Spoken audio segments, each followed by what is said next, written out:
The Avro Lancaster, one of the most iconic and recognizable aircraft to ever fly. 7,377 Lancasters were made during World War II. It was the principal heavy bomber of RAF Bomber Command from 1942 onwards, and took some of the deadliest strategic bombing missions over Europe. Today, only 17 Lancasters survive in various conditions, of which only 2 are airworthy, one in the UK and the other in Canada. On film, the Lancaster has been the star of several productions, seeing a mixed use of the real thing, CGI, and models of varying quality. So let's take a look at this historic aircraft and some of the movies it's been featured in. There's something wrong. We're out of control.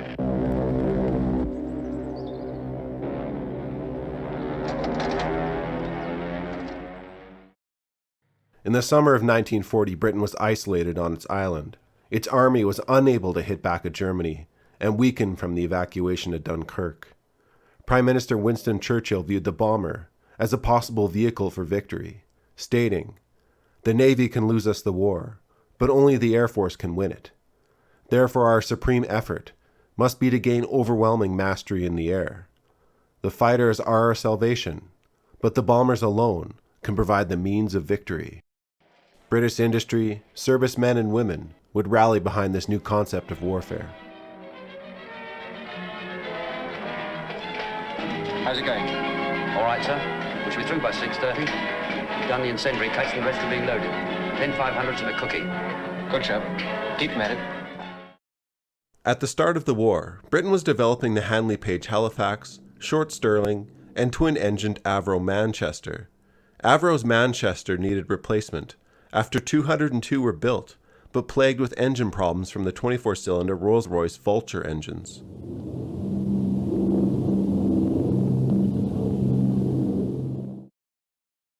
The Manchester would evolve into the Lancaster. 2 24-cylinder engines would become 4 proven Rolls-Royce Merlin V12s, and the wingspan would grow 12 feet to accommodate them. The bomber was an instant success, and even though it would not be cheap to produce, Britain backed this plane with significant resources. Companies, contractors, and supplies were utilized across the Commonwealth to produce the Lancaster, seen as Britain's new weapon to smash Germany. Master Bomber to main force, Master Bomber to main force, your Z markers are 2 miles south, 2 miles south, filter 2 miles north to the north of the Z markers, filter 2 miles to the north of the Z markers, out. The Rolls-Royce Merlin engine for the Lancaster at times caused snags in production. This was a great engine, but it also meant that it was shared by fighters as well, essential to Britain's defense. So important was continued Lancaster production. Even when the Merlins were backlogged, 300 Lancasters with Bristol Hercules engines were included in the many variants of the Lancaster built during the war.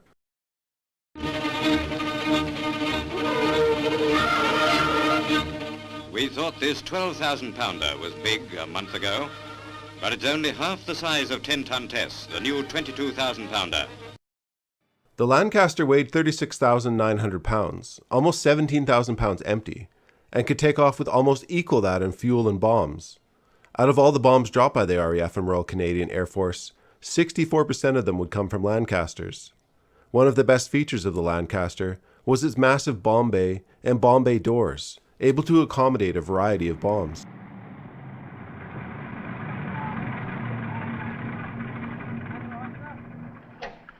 Brad Shutters Auto.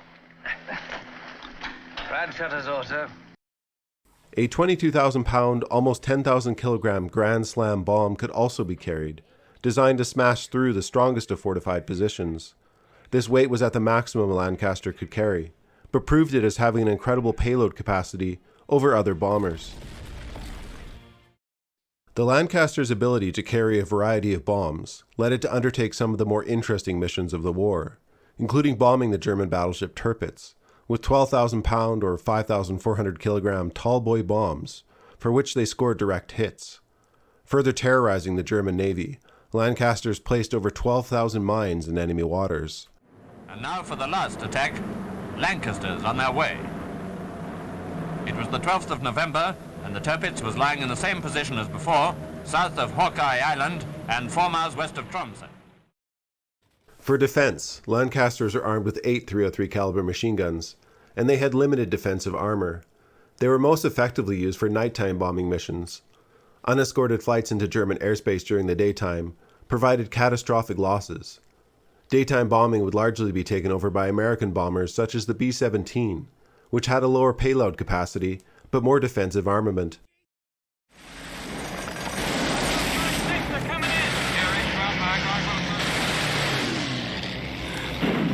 They're going after the first flight!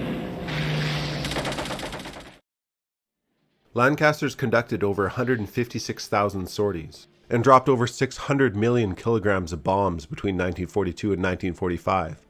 Only 35 Lancasters completed more than 100 successful operations, and 3,249 were lost in action.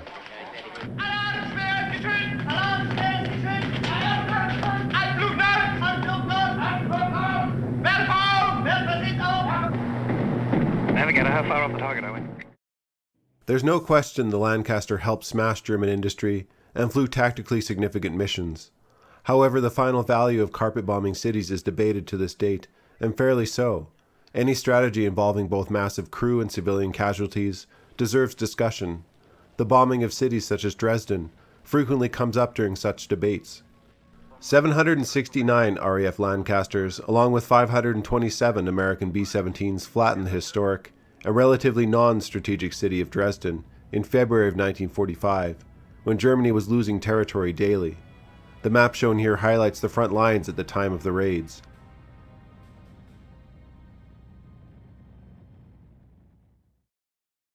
Dresden, a German TV movie from 2006, gives a balanced perspective of these bombings and doesn't demonize British bomber pilots or oversell the victim narrative of the raid, rather tells a more personal story of the horrors of bombings in general. Much of the story is also told from a British perspective, of a downed British bomber pilot hiding in Germany, who is also witness to the bombings of Dresden, making for a unique point of view.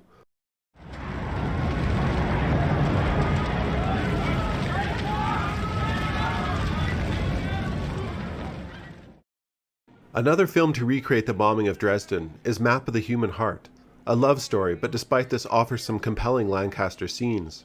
The film follows an Inuit Canadian who becomes a Lancaster bomb aimer. Over 5,000 Canadian First Nations and Inuit people fought in World War II.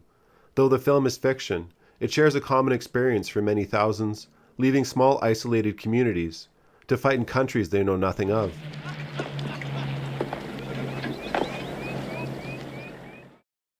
Lancaster Skies from 2019. Despite the name, it only has a handful of bombing scenes, using mostly model aircraft. The film focuses more on the lives of a bomber crew while on the ground. Call them up, boys. Front clock high. Coming your way, Charlie.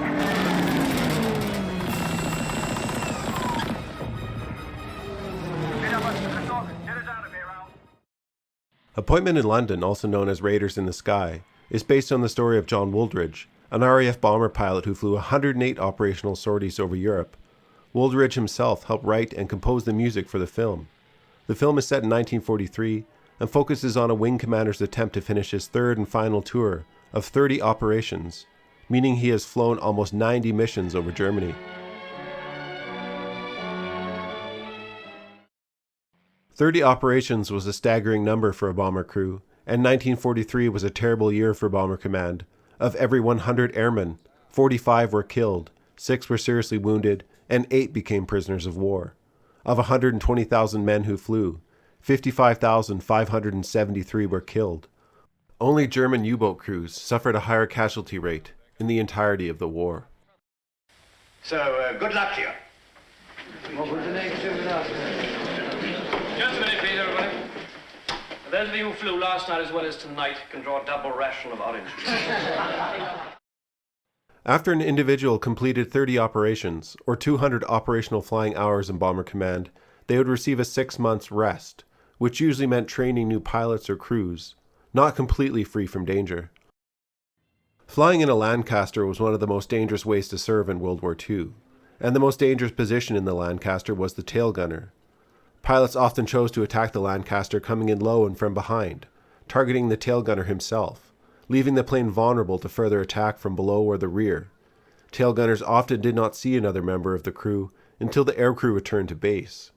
The cramped tail gunner position was also the most difficult place to be, should the crew need to bail out of the aircraft. My position, instruments gone, crew gone too, all except Bob here, my Sparks, he's dead. The rest all bailed out on my orders. Time 0335, you get that? Crew bailed out 0335.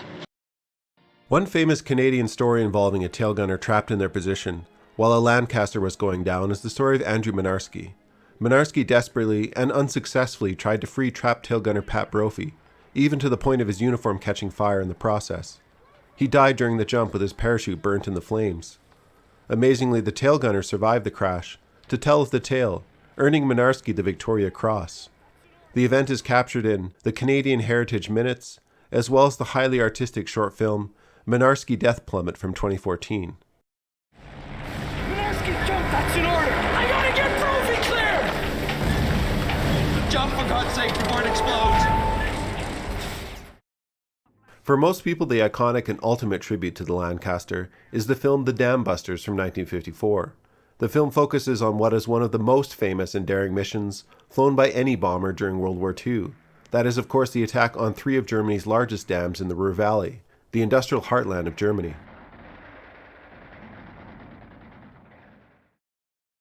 The film focuses both on the mission and development of the incredible bouncing bombs, designed to skip over water to reach their target before exploding. It was an incredible scientific undertaking by Barnes Wallis, the engineer of the bomb. It was further an incredible technical achievement for the crews who flew the Lancasters. The Dam Busters is the film to watch for any aviation or bomber buff. 1/10 of the budget went into operating and flying real RAF Lancaster bombers. Obviously, for action scenes, models are used, and though there are changes for dramatic license, the film is largely historically accurate. I'd encourage anyone watching to give the 1955 production some leeway in technical specifics, as it was filmed only 10 years after the war, and many details of the bouncing bombs used to destroy Germany's hydroelectric dams were still classified.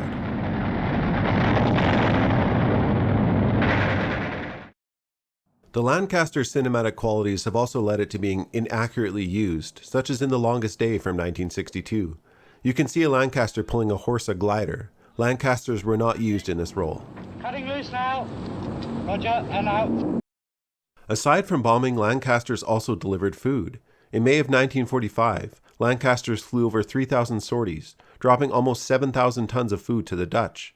After the war, over 74,000 ex-POWs would be flown home by Lancasters.